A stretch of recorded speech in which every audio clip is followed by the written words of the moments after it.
Lo mismo de siempre. Bien. Larreta y Bullrich se están matando. Sí, sí, lo escucho. Y lo en el escucho. gobierno también. Está bien. Bueno, no, ya en el gobierno Massa se pelea con sí mismo, digamos. No, hay mucho, quedó mucho herido después claro, claro. después de las listas. Mucho ¿no? herido grave. Sí. El tema es quién va a ser el que maneje la ambulancia. Y por ahora no, la ambulancia está como dispersa. Sí, Massa lo que no quiere es que haya mucho ruido, porque el ruido político No le conviene, obvio. le rompe todo en la economía. Eso es lo que pasa. Tal cual. Bueno, escuchame una cosa. ¿Vos sabés Sí. qué es el trastorno afectivo estacional? No. TAE. Epa, No guarda con no tengo esto. idea. No, es a ver, explicado simple, fácil. Es, ¿el frío te deprime o no te deprime? Yo tengo eso, sí. ¿A vos yo te no. deprime el frío? Sí. Yo no, ¡Qué frío que hace la reputa madre! yo no saldría de mi casa si fuera No, yo no. posible.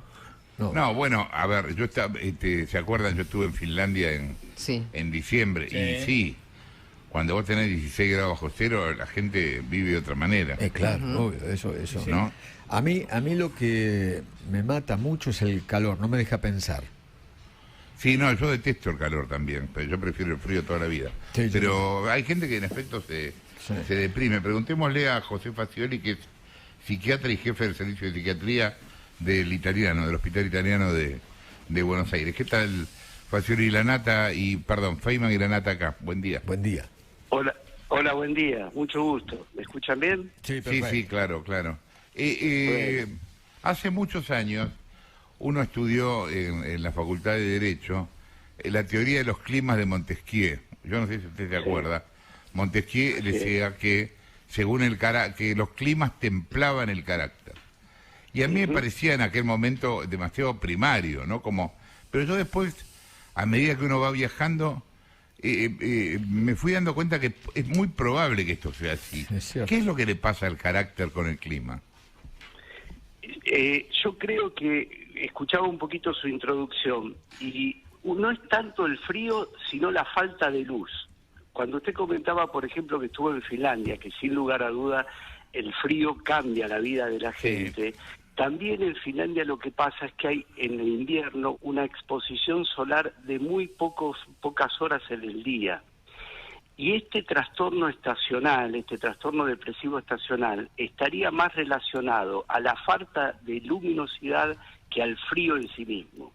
Esto interrumpe lo que se llama el ritmo circadiano. Efectivamente, o sea, lo que se postula... Explíquelo, por favor, ¿qué es el ritmo circadiano? ¿Cómo no? El ritmo circadiano es que hay algunas sustancias, algunos neurotransmisores que elevan su secreción en un determinado momento del día y lo disminuyen o baja su secreción en otros momentos. Es decir, por ejemplo, hay hormonas que son necesarias más a la mañana y menos a la noche. Ejemplo, la glándula pineal cerebral libera mayor melatonina nocturna, que eso es lo que permite poder dormir mejor. Y durante el día, a partir de la luminosidad, esa secreción se disminuye. Al haber una falta de luz en el día, como por ejemplo en estos países escandinavos, suceden estas dificultades. Se rompe este ritmo circadiano de aumento y de disminución de secreción hormonal durante el día. Y esto sería lo que podría provocar este trastorno depresivo específico. ¿Usted diría que entonces, los cambios de clima o las cuestiones meteorológicas cambian el humor de las personas? Lo cambian en base a estas cuestiones biológicas, más en determinados países, como decíamos anteriormente, Sí. y también los cambian por aspectos culturales, es decir, el hecho, por ejemplo, de quedarse más encerrado en casa por una situación climática, influye sin lugar a dudas sobre el estado de ánimo de la gente. ¿Sí? Más si uno tiene una predisposición psiquiátrica o psicológica, por ejemplo, de un trastorno depresivo, donde el aislamiento que puede provocar el invierno puede ser bastante nocivo para la evolución de un paciente. O sea, un día de nublado, un día de lluvia también puede provocar en un paciente psiquiátrico algo complicado.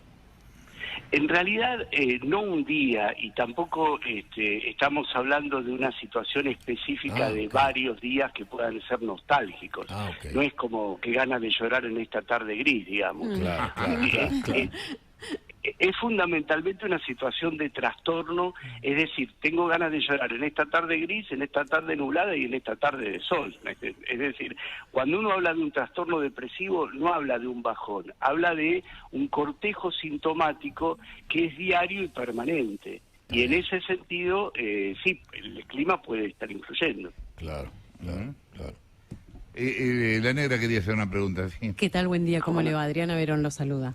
Quería preguntarle Hola, si esto tiene algún impacto en el deseo sexual de las personas. La depresión lo tiene sin lugar a duda. El trastorno depresivo impacta enormemente sobre el deseo y sobre todo lo que puede provocar una situación de placer. No solamente el deseo sexual, sino lo que se llama la anedonia. La anedonia es la falta de placer y la falta de sensación de placer, que es uno de los síntomas fundamentales de la depresión. Pero, por ejemplo, en un lugar con un clima más tropical, en ese lugar, la gente se tiene pone cachonda. Exacto. Gracias, Eduardo. No, por favor. En un lugar con un clima más tropical, si el paciente está deprimido, va a estar tan mal como en un lugar muy frío. La depresión es independiente al clima, pero sin duda creo que el estado climático favorece o desfavorece a un paciente con ese tipo de trastorno. Usted lo escucho hablar de depresión y me preguntaba si los cuadros de depresión post pandemia aumentaron. Enormemente, pero exponencialmente. O sea, Nosotros siempre hablábamos...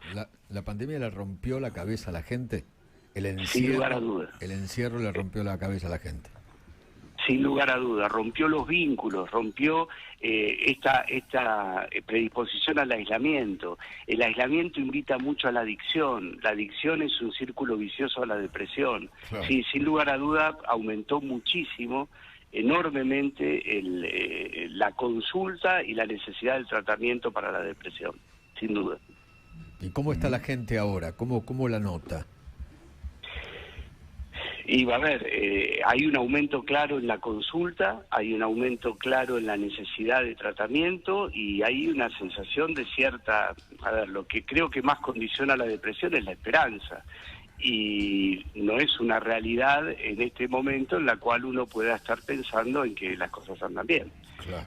La realidad social, la realidad económica, las dificultades cotidianas, las realidades vinculares que también afectan mucho en este tipo de situaciones, inciden enormemente en el estado de ánimo de la gente y el aumento de los estados depresivos es realmente muy importante. ¿Y ese aumento ustedes lo notan en la consulta más en los chicos? Yo no soy especialista en niños, pero atiendo a partir de nuestro servicio, es un servicio de adultos. Pero estoy seguro, y es así por el comentario de lo que es salud mental pediátrica, que no solamente aumentó en la cantidad, sino en la situación de gravedad de la consulta del paciente infantil y adolescente. Hay muchísimas más consultas y consultas con situaciones mucho más graves. Claro, yo cuando yo me refería a chicos lo usaba en sentido coloquial, yo decía adolescentes más que niños, digamos. Sí, así es. La consulta del adolescente no solamente es mayor, sino aún más grave en las situaciones que representa. Doctor, Así es. ¿tiene opinión formada sobre el tema de la ley de salud mental? Ajá.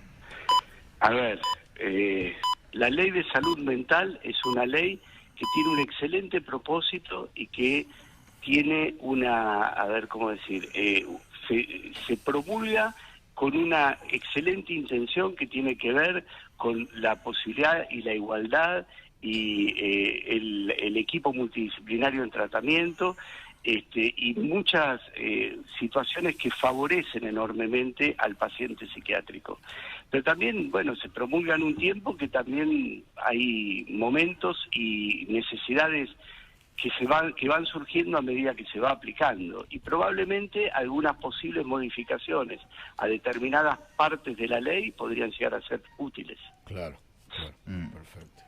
Le preguntábamos este tema de la ley de salud mental también porque la sensación que uno tiene es que en Argentina las leyes, desde el punto de vista ideal, son tal cual, son ideales, digamos, son para un país que no existe, digamos, y que a veces no reflejan lo que está pasando. A ver, coincido con usted y pienso también que una ley a veces cuando se pone en la cancha, en la trinchera permanente del tratamiento de los pacientes, puede necesitar probablemente algunas modificaciones que favorezcan la atención y la seguridad y el tratamiento de los pacientes. ¿No le da la sensación si usted que... me pregunta mi opinión personal, creo que sí, que podría ser susceptible de algunas modificaciones. ¿No le da la sensación que está muy ideologizada la ley? Esto de terminar con los manicomios y dejar toda la gente afuera, gente que necesita ser contenida de alguna manera. Creo que como toda ley tiene aspectos sociales y aspectos, digamos, ¿cómo decir?, asistenciales.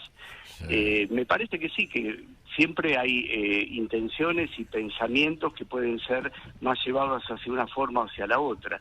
Yo fundamentalmente creo que lo importante es que el paciente pueda estar mejor y pueda ser bien atendido y pueda ser fundamentalmente asistido, y también pensar mucho en lo que es la prevención y la posibilidad de anticiparse a situaciones que un paciente puede padecer. Claro, perfecto. Vuelvo, Faccioli, al tema del comienzo respecto a la depresión.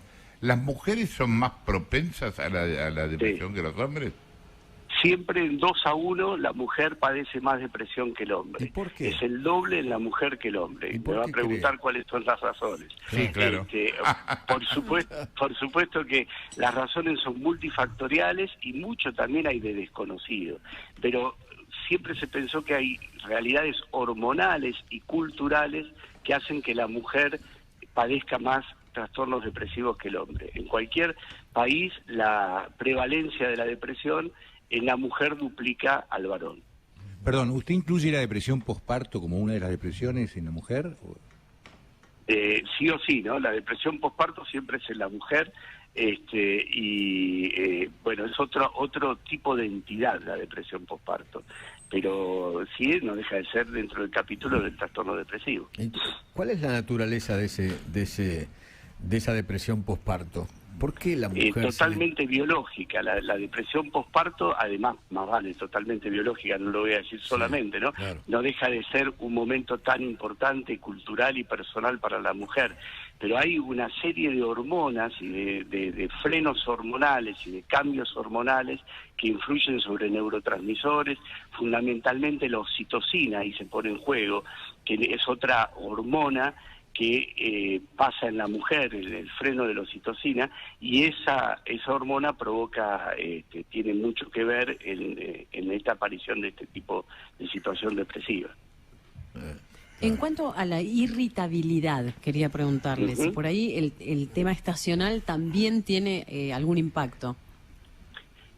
Sin duda, la irritabilidad es un síntoma equivalente de la angustia, digamos. Hay algunos pacientes que se deprimen angustiándose y otros que se deprimen irritándose. Por lo cual, la irritabilidad no solamente tiene que ver con el clima, sino que tiene que ver con todo esto que genera y que estábamos hablando anteriormente. También depende mucho de la personalidad del paciente. Hay pacientes que en vez de ponerse... Sí, ser irritable, estar irritable que tener mal humor. Bueno, a ver, el mal humor puede ser un poco el carácter. La irritabilidad también no solamente es el carácter, sino es cómo me vinculo con el otro, ¿no?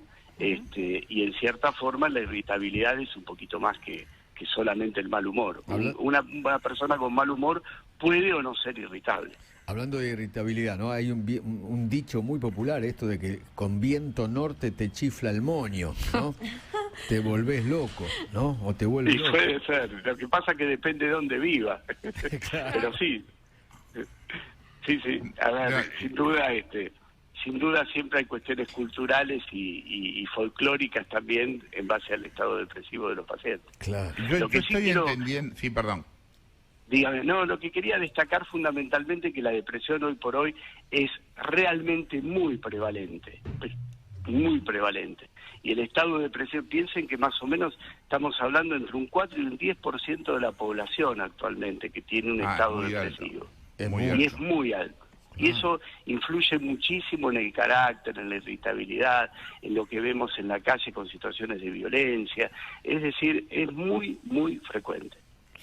Yo le quería aclarar, usted está hablando de depresión en un sentido clínico, digamos, no es que, estoy deprimido, sino es la enfermedad depresión. Muy bien, el trastorno depresivo, es decir, la depresión cuando es así es porque tiene un cortejo sintomático y el paciente está deprimido la mayor parte del día durante por lo menos semanas de depresión. No es el momento nostálgico y angustioso, sino es una depresión. ¿Sí? Está claro. Gracias por la comunicación, muy interesante el tema realmente. Muchísimas gracias José a usted. Facioli, quien hablaba, psiquiatra, jefe del servicio de psiquiatría del Hospital Italiano de Buenos Aires. Tenemos que hacer, vos tenés que hacer, no yo.